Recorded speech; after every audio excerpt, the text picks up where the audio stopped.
lang magtrabaho. Gusto ko lang tapusin nyo na yung ng show ninyo dyan sa House of Representatives para makabalik na kami sa trabaho namin.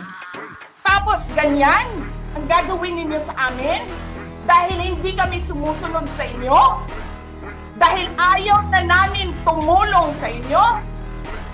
Presidente ka, may speaker ka na involved sa bribery ng Supreme Court justices. May video, may kaso, may witnesses. Hindi mo tinanggal yung speaker mo. Pinabayaan mo siya abusuhin ang pera ng bayan. Paikot-ikot sa buong bansa, namimigay ng pera na para bang kanya yung pera. Eh di ba nga, lagi niyo sinasabi separation of powers? Anong trabaho ng legislative branch? Gumawa ng batas. Anong ginagawa ni Martin Romualdez?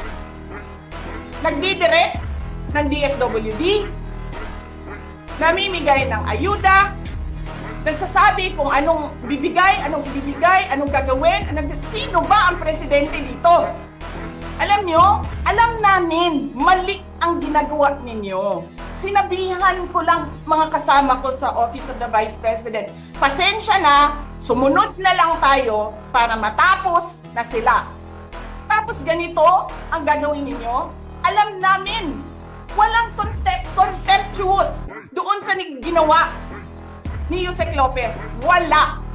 Lahat ng tanong, sinagot niya, pumunta siya, maayos siya kumausap, and then sasabihin ninyo sa amin, bakit kami susulat sa COA? Bakit hindi kami susulat sa COA? Hindi tapos ang appeal namin, hindi tapos ang audit namin. Tapos buhag-hag na ninyo dihatanan ang disubmit namo sa COA? Tama ba yun? I have a